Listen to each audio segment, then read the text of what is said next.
तो क्या आप जानते हैं कि स्वर्ग जाने का असली हकदार कौन होता है तथा कौन व्यक्ति ऐसा होता है जो नरक में जाता है? दान धर्म आदि पुण्य कार्य करने के बाद भी मनुष्य नरक में क्यों जाता है? और अत्यधिक पाप करने के बाद भी किस पुण्य के कारण मनुष्य को स्वर्ग की प्राप्ति होती है? आज हम इसको एक धार्मिक कहानी के माध्यम से समझेंगे। दोस्तों, प्राचीन काल समय की बात है। एक ही समय पर 5 व्यक्तियों की मृत्यु हो जाती है और वे सभी यमलोक में पहुंच जाते हैं। यमलोक का दृश्य देखकर वे सभी भयभीत हो जाते हैं।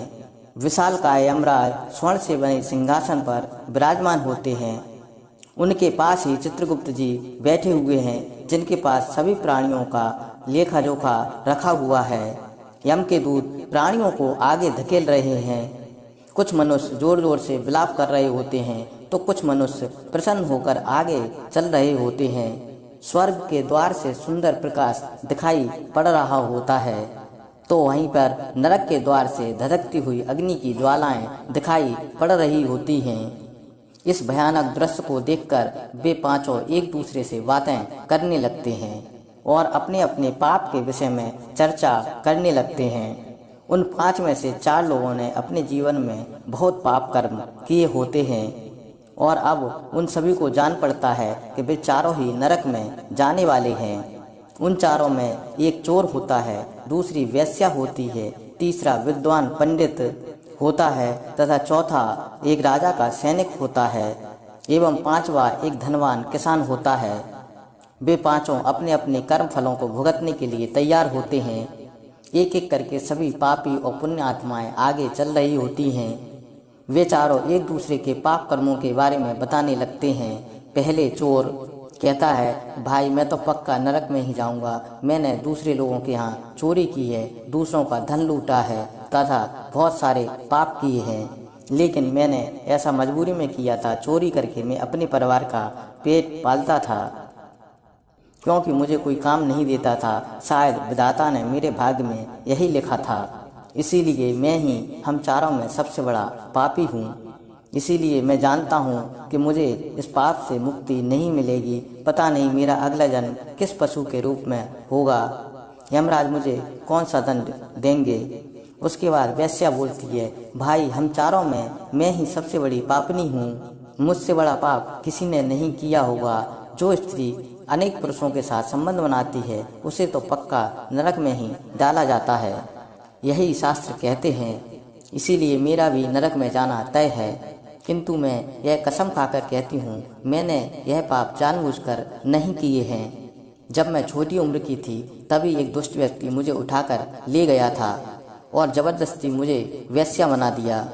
मैंने ना चाहते हुए भी कई पुरुषों से संबंध बनाए हैं। मेरे पास जीवित रहने के लिए बस यही एक उपाय बचा था। मैं करती भी तो क्या करती, मेरे पास इतनी शक्ति नहीं थी कि मैं उस दुष्ट पुरुष से लड़ सकूं।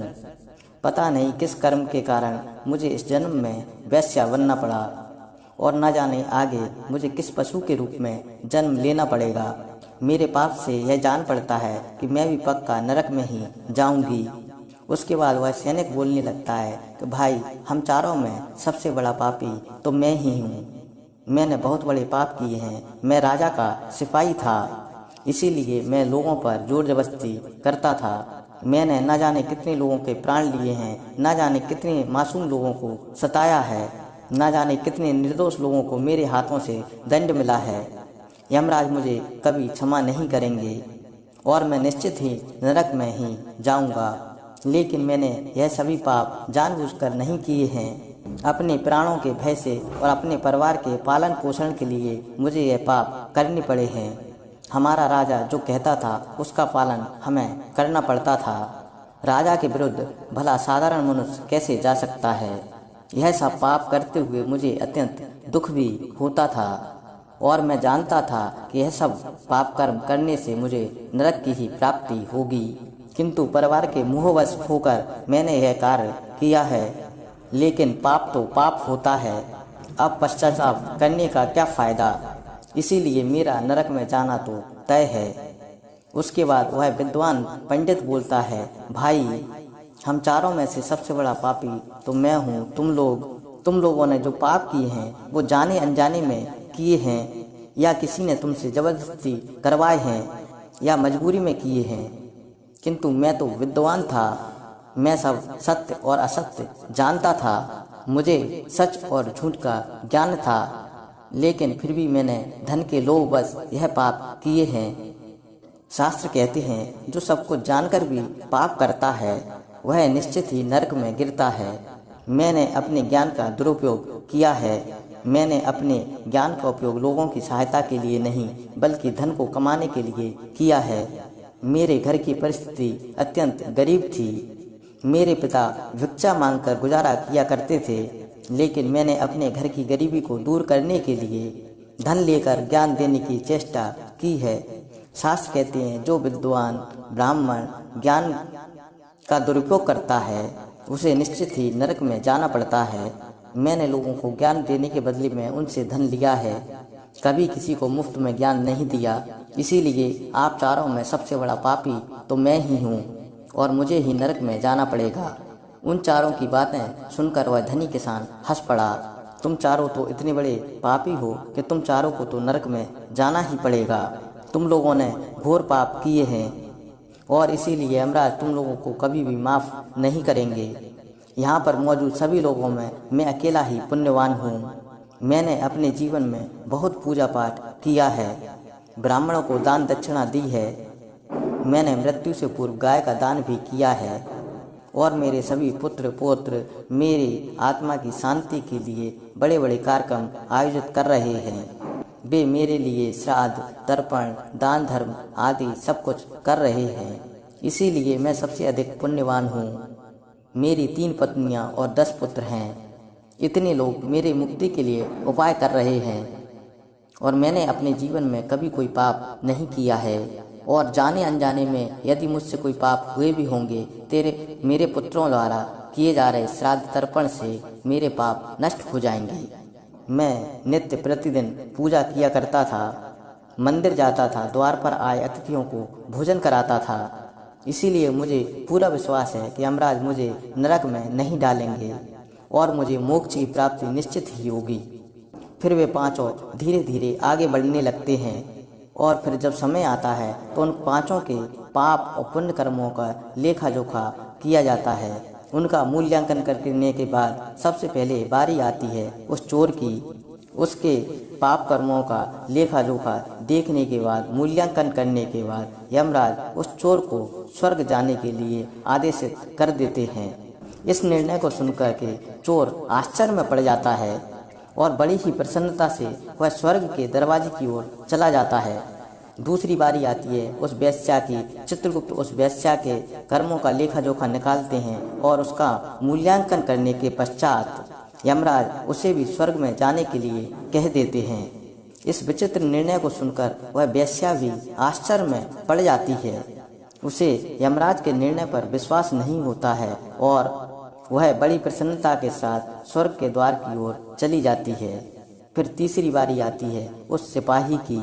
चित्रगुप्त उसके कर्मों का लेखा जोखा निकालते हैं और मूल्यांकन करने के पश्चात यमराज उसे भी स्वर्ग में जाने के लिए कह देते हैं। इस निर्णय को सुनने के बाद वह सिपाही बड़ी ही सोच में पड़ जाता है और बड़ी ही प्रसन्नता के साथ स्वर्ग के दरवाजे की तरफ चलने लगता है। फिर चौथी बारी आती है उस विद्वान ब्राह्मण की। चित्रगुप्त उस ब्राह्मण के कर्मों का लेखा जोखा निकालते हैं और उसके पाप और पुण्य का मूल्यांकन करने के पश्चात यमराज उस ब्राह्मण को भी स्वर्ग में जाने के लिए कहते हैं। फिर वह ब्राह्मण विचार करता है कि मैंने तो बहुत सारे पाप किए हैं, फिर मुझे स्वर्ग में क्यों भेजा जा रहा है। फिर वह भी मन ही मन प्रसन्न होकर स्वर्ग के द्वार की ओर चलने लगता है। उन चारों को स्वर्ग में जाता देख वह धनवान किसान बहुत ही दुखी और क्रोधित हो जाता है।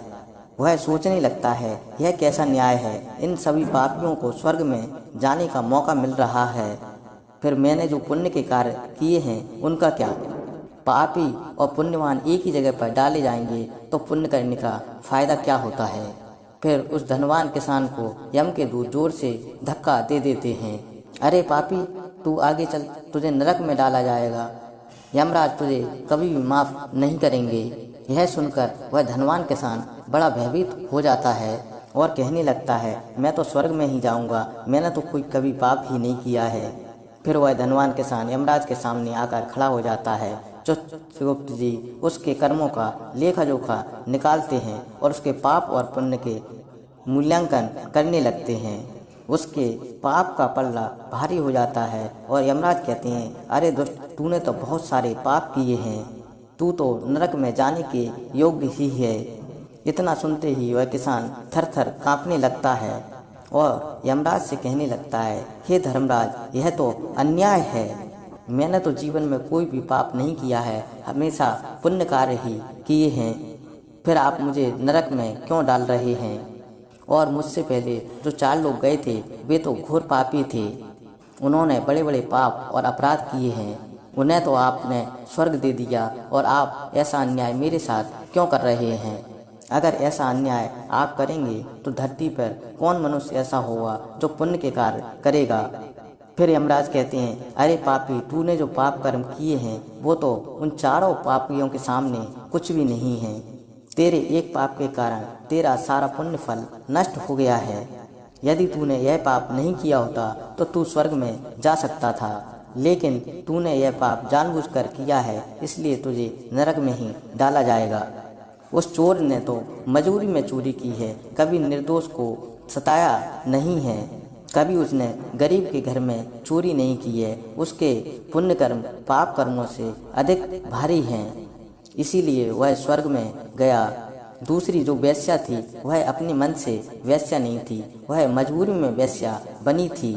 उस वेश्या ने तो केवल अपने शरीर को पीड़ित की है, बाकी कार्य तो उसने सभी पुण्य के किए हैं।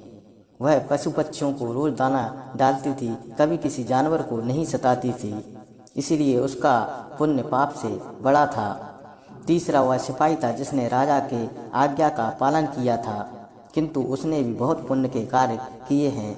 उसने कई बेसहारा लोगों की मदद की है, इसीलिए वह भी स्वर्ग में ही गया है।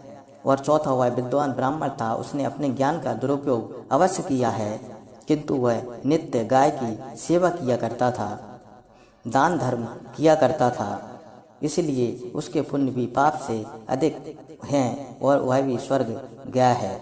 इतना सुनकर वह धनवान किसान कहता है कि इन 4 ने जो पुण्य कार्य किए हैं वह पुण्य कार्य तो मैंने भी किए हैं और मैंने तो इनसे ज़्यादा ही पुण्य के कार्य किए हैं, फिर भी ऐसा कौन सा पाप कार्य किया है जो कि मुझे नरक में भेजा जा रहा है? यमराज कहते हैं, हे दुष्ट पापी, तू याद कर, तूने उस अबला विधवा नारी पर गलत लांछन लगाया था कि उसने तेरे घर पर चोरी की है, और इसके साथ ही तूने उसके ऊपर कई गलत लांछन लगाए थे।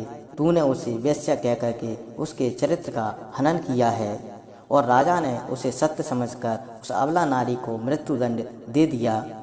मनुष्य चोरी, मदिरापान आदि अन्य पाप करने से भी मुक्त हो सकता है, परंतु दूसरों पर गलत लांछन लगाने पर कोई भी प्रायश्चित नहीं है। जो दूसरों पर गलत आरोप लगाता है, सत्य जानकर भी दूसरे लोगों को गलत ठहराता है, वह तो सबसे बड़ा पापी होता है। उसके द्वारा किए गए सभी पुण्य नष्ट हो जाते हैं। इसीलिए तुमने जितने भी पुण्य किए हैं वह सिर्फ एक आरोप लगाने के कारण नष्ट हो गए हैं। कभी भी मनुष्य को कभी किसी दूसरे व्यक्ति पर गलत आरोप नहीं लगाना चाहिए जब तक कि आप उसके सत्य के बारे में नहीं जानते हैं।